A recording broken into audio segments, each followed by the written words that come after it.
The day the king lost his throne, he did not lose his dignity. People expected chains, but the British soldiers did not chain the king of Benin. They did something worse. They took away his power. His name was Ovonramwen Nogbaisi, ruler of the powerful Benin Kingdom. For generations, his ancestors had ruled from the great palace in Benin City.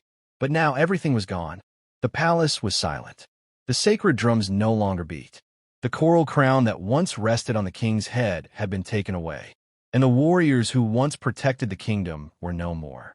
The king stood quietly as the soldiers prepared to take him away, not to another palace, not to another kingdom, but far away to exile.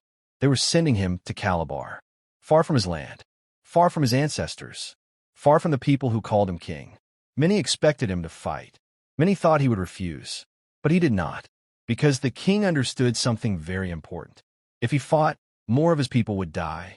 So he made a choice that few rulers in history have the courage to make.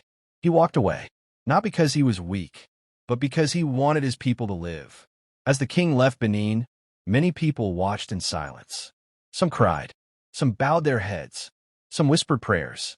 Their king was leaving, and with him, the old empire seemed to disappear.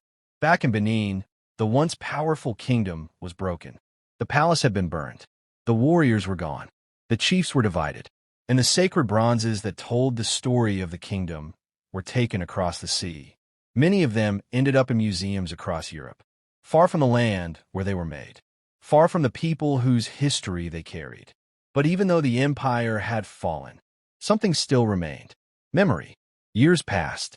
Children grew up hearing quiet stories from their parents and grandparents. Stories about the day the sky over Benin turned dark with smoke. Stories about the warriors who fought bravely. Stories about the treasures that were taken away. And most of all, stories about the king who chose exile instead of watching his people die. They whispered his name softly. Ovonramwen. Even in exile in Calabar, the king lived quietly, far from the palace, far from the sacred drums, but never forgotten, because empires can fall, palaces can burn, and crowns can be taken away. But history does not forget, and neither did Benin. Even today, the story of the lost bronzes and the fallen kingdom is still remembered.